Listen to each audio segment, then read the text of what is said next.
So you and I have met in the most, happenstance way. I just Googled who in the world are leaders of joy, and your name popped up, and we've been hanging out for about a year. So I'm going to jump right into your questions. And my first question is, how does your coaching approach? First of all, the title of this is Igniting Joy and Empowerment Worldwide. This is the human being that is the essence of what we're talking about today. So Credence, I'm bowing down to you, my dear. I love you so very much. How does your coaching approach contribute to igniting joy and empowerment, especially in a world seeking healing and positivity? So I always think that things happen magically. I got involved in coaching because I had a friend who was a master coach who said to me, what you're doing in the world is called coaching. You really need to go become a coach. And that was 25 years ago. And right after I went through the first program, up on my screen, up in my world, hopped Martin Seligman, Positive Psychology. So the first advanced program after I became a coach was with Martin Seligman, who's brilliant and magical and the founder. He's the father of positive psychology. He's been at this a long time. He's done a lot of the research. There's now a program, a graduate program at University of Pennsylvania, which is my alma mater. Yeah. And that program,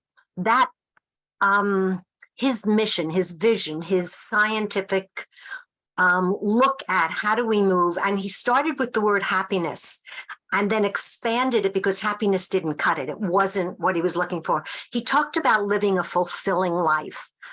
And that life involves happiness, positivity, purpose, and a clear sense of your own values. That became the cornerstone of everything that I've done for 25 years. I've written books on it, lots of them, poetry about it, and I'm out there talking about it all the time because it's a mindset. Yes. More than anything else, it's a mindset. It's a choice that we make, and then we find the tools and the energy and the enthusiasm to live into that. Awesome. Beautiful. Thank you for that. And could you briefly explain how JOYELY could empower that same conversation in the world? How does JOYELY and the Chair of Joy really become a global movement? For me, what I loved immediately was the immediate experience. That's the key. That's what sets it apart. I've read God knows how many books, and everyone has given me clues and tools, but this is visceral. This is an immediate, you sit down in 3 minutes, you literally shift to something so positive and powerful that you feel it in your body. And you take, so it's a portal, a direct portal into the energy of joy. I don't know anything else that does it quite that way. Thank you for that. So you're magical, how you did this is magical. Thank you. Oh my gosh, that's great. So there's a lot of challenging times out there, and I have 3 more questions. So I want to make sure I get to all of them. So briefly, could you just tell us what the empowerment of joy, or the superpower or joy power that you call it, can get us through these challenging times that we're in right now? I love joy power. I just came up with that word a day ago, and I've been using it because it says so much about what it actually is. Yeah. There is power in coming from joy that you don't get when you come from a more, the ways that we trudge and we try are very different than just coming in, accessing joy power. It's a foundational tool that allows us to move forward. My own theme, we talked about this, Cheryl, in this, I have a theme every year. So my theme this year is unbridled joy. And it came out of the fact that I went through one of the most health-wise and otherwise challenging years of my life. And when I looked at how do I want to do this? How do I want to navigate it? How do I want to move beyond the fear and in some cases the terror of it to something more uplifting, empowering, energizing, exuberant? And so it was through unbridled joy. That's been my theme. I invite everybody to take it on. So when it's unbridled, it's not attached to anything specific. It's just how we are in the moment.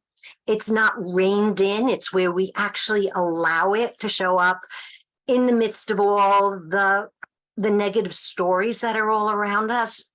And it's not stifled. So unbridled joy is the energy it takes to live a fulfilling life. Going back to Martin Seligman's, how he condensed what it really means to live joyfully. Does that say it? It does. And we're going to live joyily ever after, because that's the whole concept of what we're doing. Joy is something that maybe is Christmas joy or birthday party joy, right? And so what you just described is the living joyily, the idea that joy can be enhanced and procured every day, all day long. So the last question I have for you today is, what would you say to ambassadors? So a lot of people said they couldn't make it today and they want to watch the replay. So ambassadors that are coming in, all the beautiful ambassadors here that have registered already, what would you say to them? Many years ago, one of my favorite mentors said to me, and it had to do with something she asked me to do. And even though I knew a lot, I said, I can't do that. I don't know, kind of thing. And she said, the world's in too damn much trouble for you to make yourself small. Get over yourself and get out there. And I think that if I start right there, it starts with me. What can I do? What do I already know? What are my values? What's my sense of purpose? What have I already learned? What can I have the guts to go out and fail at until I get good at it? It's being in that place and taking on something that's worthy of our time and energy. So it's Chair of Joy. I have these fun words. It's about jive and come alive. And it's about getting out of our own rut and beginning to strut our stuff. So I was playing with words about it. And that's what it is for me. That's what it can be for all of us. It's just a shift, a mental shift, a mindset shift, and then everything changes. Then I can take that joy that I feel in that moment of feeling when we do that exercise and bring it back out and offer it. Invite others to find theirs and join me. That's beautiful. Anything else? Last words before we bring on Lakeisha? And what I would love to do is share a very quick time when joy showed up when I was coaching. So someone was coming to me. She came to me ostensibly because she wanted to build her business. So we worked on building her business, but nothing was happening. She kept doing the same thing. And I said, something's going wrong here. I'm your accountability coach. You're not being accountable. She said, well, it's not really what I want. What I really want is to find a partner, to find a committed other person.